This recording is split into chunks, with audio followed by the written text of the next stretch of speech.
Good evening friends. दोस्तों, आज हम लोग LTGIC का जो कि आपका नोटिफिकेशन आ चुका है उसी के बारे में हम लोग आज बात करेंगे। ठीक है, आज की क्लास ये पहली क्लास है आपकी। आज से आपका जो है न्यू बैच स्टार्ट हो रहा है। तो पहले टॉपिक को स्टार्ट करने से पहले हम लोग कुछ LTGIC के बारे में जानने की कोशिश करेंगे। उसके बाद हम लोग जो है टॉपिक की बात करेंगे। ठीक है, देखिए LTGIC का जो एग्ज़ाम है और TGT PGT का एग्ज़ाम है बिल्कुल थोड़ा सा अलग है ना। अलग क्या है, क्वेश्चन में तो बहुत ज़्यादा डिफरेंस नहीं कर सकते, लेकिन थोड़ा सा जो उसका लेवल है ना, सिलेबस तो लगभग सेम है ना। 60% सेम कहा जा सकता है, 40% थोड़ा सा डिफरेंट है। तो अब उस सिलेबस को भी कैसे कवर करना है और क्या हमारी स्ट्रेटजी होनी चाहिए, इसके लिए हम लोग थोड़ी सी बात करेंगे। फिर हम लोग जो है टॉपिक पे आएंगे। तो सबसे पहले हमें यहाँ समझना ये होगा कि हमारा जो है क्या सिलेबस होगा और क्या हमारा एग्ज़ाम पैटर्न होना है और क्या हमारा एलिजिबिलिटी क्राइटेरिया होगा। तो जैसा कि आपको पता है, आपने सब कोई देख भी लिया होगा, जो कि एग्ज़ाम आपका ऑनलाइन फॉर्म स्टार्ट हो रहा है 28 जुलाई से। ठीक है, ये आपका ऑनलाइन एप्लीकेशन फॉर्म आप फिल कर सकते हो और लास्ट डेट कब है इसका 4/9/2025। ठीक है, आपको बहुत डिले नहीं करना, टाइमली फॉर्म को फिल करना। सबसे पहला काम है आप फॉर्म को भरते समय बहुत ही सावधानी पूर्वक आप फॉर्म को फिल करें। ठीक है, सबसे पहले आपको पता होना चाहिए OTR ज़रूर आपका OTR नंबर होगा, तभी आप इस LTGIC के फॉर्म को आप फिल कर सकते हो। ठीक है, सबसे पहले आप OTR जिन्होंने किया है अच्छी बात है, जिन्होंने नहीं किया है वो अपना OTR फिल कर लें तो ही आप फॉर्म भरिएगा। ठीक, अच्छा, सबसे चीज़ यहाँ पे ये देखने वाली बात है कि इस बार LTGIC के जैसा कि ये दूसरी बार आपका एग्ज़ाम हो रहा है। एक बार 2018 वैकेंसी आई थी LTGIC का और अब 2025 में आई।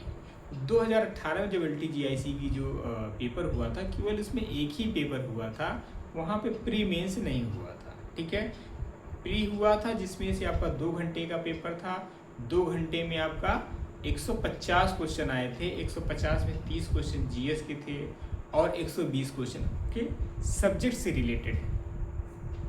सबसे बड़ी बात यह है कि उस बार जो एग्ज़ाम हुआ था, खासकर यहाँ पे हम केवल मैथमेटिक्स की बात करेंगे, अदर सब्जेक्ट की बात, एग्जाम पैटर्न तो सबका सेम था, लेकिन हम जो बातें करेंगे वो हम जो है मैथमेटिक्स सब्जेक्ट को ध्यान में रखते हुए बात रखेंगे। ठीक है, तो अब आपको पता होना चाहिए कि जो इस बार सीट थी ठीक ठाक सीट थी और इस बार भी बहुत अच्छी सीट आई है। यदि नंबर ऑफ वैकेंसी की बात करें, बॉयज़ के लिए है 556, 556 सीट है। गर्ल्स के लिए जो है 537 यानी 537 सीट है, जो कि अपने आप में सफिशिएंट ही सीट है। सीट की कमी बिल्कुल नहीं है। यदि आप इनको दोनों को जोड़ लेते हैं तो 1000 प्लस आपको देखने को सीट यहाँ मिल जाएगी। ठीक है, तो सेपरेट है, गर्ल्स जो है अपने ग्रुप में ही फॉर्म फिल करें यानी फीमेल वाली कैटेगरी में, और बॉयज़ मेल वाली कैटेगरी में ही फॉर्म फिल कर सकते हैं। ऐसा नहीं कि TGT में क्या होता है कि आप मेल जो फीमेल हैं वो मेल के भी उसमें फिल कर सकते हैं, लेकिन LTGIC में ऐसा नहीं है। LTGIC में जो फीमेल कैटेगरी के कैंडिडेट हो वो फीमेल कैटेगरी में ही अप्लाई करेंगे। ठीक है, ये चीज़ है। दूसरा नंबर ये है कि आपको पता होना चाहिए कि पिछली बार जो वैकेंसी आई थी उसमें काफ़ी सीटें खाली चली गई थी। इस बात को आपको माइंड में रखना होगा। ठीक है, सीट क्यों खाली चली गई थी इस पर थोड़ा सा विचार करने की ज़रूरत है। सीट इसलिए खाली चली गई थी क्योंकि नेगेटिव मार्क्स था। नेगेटिव मार्क्स क्या था, 1/3 का। थोड़ा सा पेपर का लेवल ठीक था, है ना। ठीक का मतलब बहुत कठिन नहीं कहा जा सकता, लेकिन बहुत आसान भी नहीं था। ठीक है, तो 1/3 की नेगेटिव मार्क्स होने की वजह से अब एक माइंड में सेट रहता है क्राइटेरिया बच्चों की, भाई हमें जो है 90 प्लस लाना है या 95 लाना है। थोड़ा सा एक माइंड चीज़ें TGT में जिस तरीके से होता है, भाई 85 या 90 के नीचे लाएंगे तो सिलेक्शन नहीं होगा। ठीक है, इसी तरीके से वही चीज़ें यहाँ पे भी सेट थी LTGIC के लिए। तो सब लोगों ने ही 90-80 के चक्कर में क्या किया, भाई लगभग 50 या 60 क्वेश्चन जिन्होंने सॉल्व किया था, 60 प्लस जो भी सॉल्व किए, तो उन्हें लगा कि मेरा सिलेक्शन नहीं होगा 60 क्वेश्चन में या 65 क्वेश्चन में, 70 क्वेश्चन में। तो वो लोग क्या किए, लगभग 20, 25, 30 क्वेश्चन तक क्या किए, तुक्का मार दिए। सोचिए यार इतने में सिलेक्शन कैसे हो पाएगा। अब क्या करते हैं, एक ही रास्ता बचता है, तुक्का मारते हैं, शायद इससे जो है कुछ बात सही हो जाए। लेकिन यही सबसे खतरनाक साबित हुआ, तुक्का मारना। तो आपको तुक्का नहीं मारना है। इस एग्ज़ाम की सबसे बड़ी खास बात यही है, यदि आप तुक्का नहीं मारते हैं, लगभग क्वेश्चन सही करके आते हैं, तो मैं आपको गारंटी के साथ मैं बता सकता हूँ, केवल और केवल यदि आप कट ऑफ कितना है जो है क्वालिफाइंग मार्क्स 40%, ये मैं जनरल की बात कर रहा हूँ। इसी तरीके से जनरल ओबीसी का 40% है और एससी का क्या है 35%। तो 45 मीन्स की बात करें यानी जो है पूरा लगभग 60 क्वेश्चन तक जो है आपका सही होना चाहिए। ठीक है, कितने क्वेश्चन? 60 क्वेश्चन। कितने में? आउट ऑफ 120 में। तो 120 में 60 क्वेश्चन का मतलब यहाँ पे आपका जीएसपी को भी ऐड करना है। ठीक है, इसको ऐड करना है, जीएस को भी ऐड करना है और मैथ के दोनों को मिला के 60 क्वेश्चन है। तो बहुत बड़ी बात नहीं है, लेकिन आप ये ध्यान में रखना है, हमें 80-90 के चक्कर मत पड़िए। मैं आपको अभी से कट ऑफ इसका क्लियर बता दे रहा हूँ, बिना पेपर हुए मैं आपको गारंटी के साथ बता सकता हूँ। यदि आप 70+ क्वेश्चन करते हैं सही 70+ क्वेश्चन, तो आप 100% आपका प्री निकलना तय है। लेकिन 70 में पता चला कि आप 10-20 तो गलत कर दें, तो फिर आप कट ऑफ नीचे आ जाएंगे 60 के नीचे। तो आप 70, हालांकि आपको स्कोर तो मैक्सिमम करना है ना, और मैं मैक्सिमम क्या करना है, मैक्सिमम के चक्कर में ना पड़े तो ही बेहतर है। आप ये मान के चलिए कि इसका केवल कट ऑफ यानी 70 कर लेते हैं तो सफिशिएंट है, क्योंकि आप ज़्यादा के चक्कर में आप ख़राब कर सकते हैं। और आपको बताना चाहता हूँ, जो आपकी मेरिट बननी है वो प्री का मतलब मार्क्स ऐड नहीं होगा, वो केवल क्वालिफाइंग एग्ज़ाम है। तो बहुत ज़्यादा आपको उसमें परेशान होने की ज़रूरत नहीं है। क्यों इसलिए मैं बोल रहा हूँ, यदि आप ज़्यादा परेशान होंगे तो वही तुक्का मार के चले आएंगे और आपका जो है सिलेक्शन नहीं होगा। इस बात से आपको बचना है। ठीक है, यदि आप 70 करके आते हैं सही तो आपका सिलेक्शन 100% होना तय है। ठीक है, अब हम बात करते हैं मेंस। इसीलिए देखिए, जो तैयारी भी आपको करना है पहले प्री की करिए, इस बात को समझिएगा। ठीक है, देखिए प्री और मेंस का सिलेबस बिल्कुल सेम है, लेकिन पढ़ने का तरीका थोड़ा सा बदल जाता है। जब आपका डिस्क्रिप्टिव टाइप के क्वेश्चन आते हैं, यानी लिखना होता है आपका, है ना, सब्जेक्टिव टाइप के क्वेश्चन है, सब्जेक्टिव टाइप क्वेश्चन लिखना होता है, तो वहाँ पे बात कुछ अलग होती है, खासकर मैथमेटिक्स में।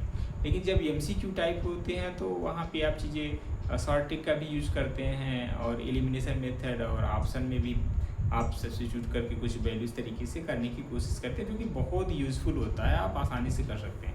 वही सेम क्वेश्चन को जो है आप सॉल्व करेंगे तो काफ़ी टाइम लगता है, नो डाउट। तो आपका जो पहला कोशिश होगा क्या है, प्री को निकालना। ठीक है, प्री निकाल लेंगे तभी आप मेंस में बैठेंगे। तो इसलिए मेंस के लिए अभी से टेंशन मत पालिए। यदि आप प्री निकाल लेते हैं तो उसके बाद कम से कम 3 से 4 महीने का आपको समय मिलेगा मेंस की प्रिपरेशन के लिए। आप आसानी से मेंस की प्रिपरेशन कर सकते हैं। सबसे लिए आपके लिए मतलब ये है, पहला ये होना चाहिए कि हमें प्री को एग्ज़ाम को क्वालिफाई करना है। देख लीजिए इस तरीके से जो चल रहा है ना, यहाँ भी चांस ये बनता है कि सीट इस बार भी बचने की, ये कह सकते सारी फिल होना मुश्किल है ना। लेकिन ये भी है कि काफ़ी दिन बाद वैकेंसी आ रही है, सभी बच्चे अच्छी तैयारी है। लेकिन अच्छी तैयारी का मतलब ये कतई नहीं कि बहुत ज़्यादा मेरिट है, ऐसा कुछ नहीं होने वाला है। जो भी 70 कर लेगा उसका सिलेक्शन तय है। ठीक है, चलिए अब हम कुछ बात और कर लेते हैं।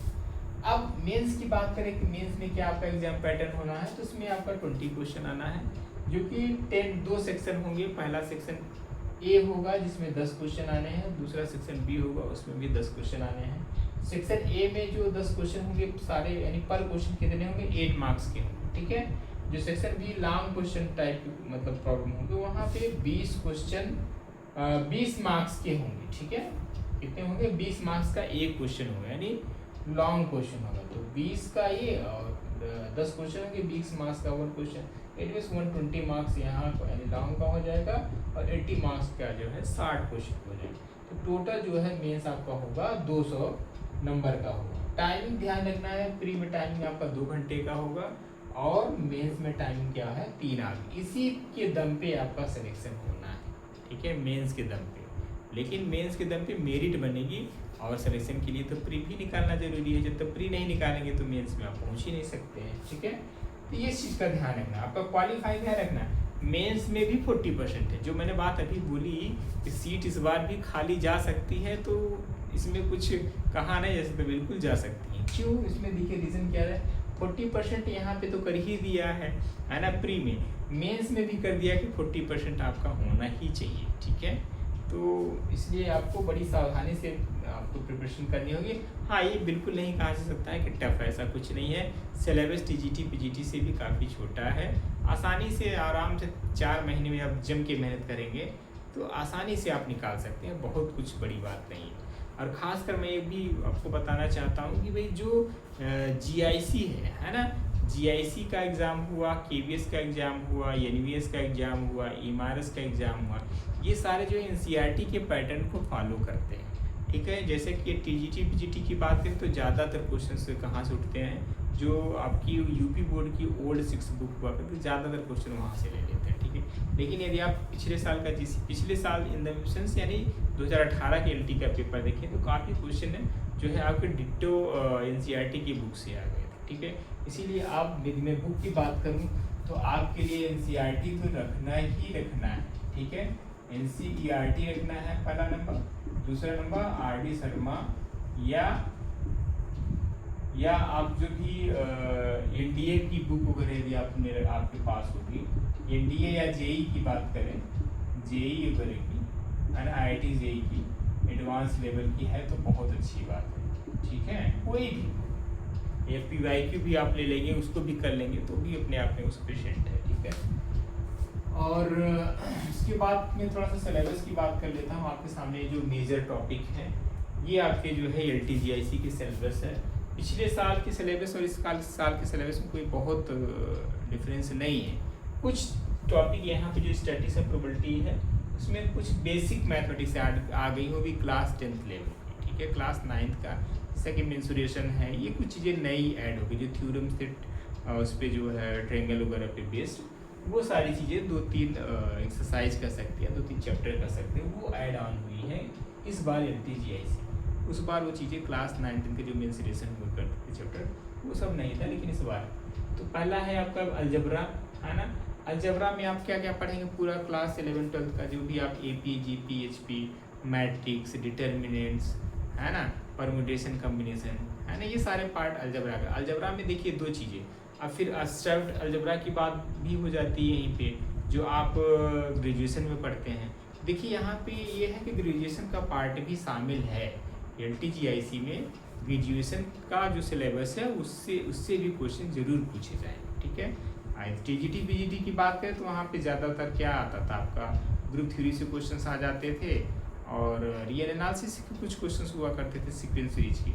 लेकिन यहाँ पे 2-3 जगह आपको बीएससी का भी सिलेबस आपको देखने को मिलेगा। हर टॉपिक अलजेब्रा में पूरा ग्रुप मिल जाएगा आपको, है ना। रियल एनालिसिस की बात करें तो पूरा जो है आपका सीक्वेंस सीरीज है ना, जो आपने बीएससी में पढ़ा था, सारे टेस्ट जितने आपने पढ़े थे ना, किसी भी टेस्ट जैसे कोई भी सीक्वेंस दिया है आपको पहचानना है कौन सा सीक्वेंस है, ठीक है, कौन सा सीरीज है, इस तरीके से जो है रियल एनालिसिस का पार्ट हो जाएगा। पूरा आपका बीएससी का भी है और आपका कुछ इंटरमीडिएट के भी मिल जाते हैं, है ना। इसी में आप पूरा मीन वैल्यू थ्योरम्स वगैरह भी पढ़ लेते हैं, लैग्रेंजियन मीन वैल्यू थ्योरम है, ये सब सारी चीज़ें हो जाती हैं, ठीक है। वेक्टर एनालिसिस की बात करें तो वेक्टर का पूरा जो हालांकि यहाँ पे जो वेक्टर आपने क्लास 12th में पढ़ते हैं वो यहाँ पे मिल जाएगा, अलजेब्रा में ही हो जाएगा, ठीक है। वेक्टर एनालिसिस में पूरा आपका जो बीएससी का आप पढ़ते हैं वेक्टर, है ना, जिसमें आपका ट्रिपल ट्रांसपोर्टेड हो रहा है, वो सब सारी चीज़ें आप यहाँ पे देख लेते हैं, ठीक है। फिर कॉम्प्लेक्स एनालिसिस की बात करें, कॉम्प्लेक्स एनालिसिस ये पूरा बीएससी का मिल जाएगा, जो nth root of unity, hyperbolic function, ये सारे इसके जो जितने पार्ट है, एनालिटिक फंक्शन, वो सब यहाँ पे हम लोग पढ़ेंगे, ठीक है। कैलकुलस में पूरा आपका बात करें तो जो क्लास 12th का है कैलकुलस है, कंटिन्यूटी डिफरेंशियबिलिटी, है ना, एप्लीकेशन ऑफ डेरिवेटिव, ये सारी बातें हम लोग यहाँ पे पढ़ेंगे।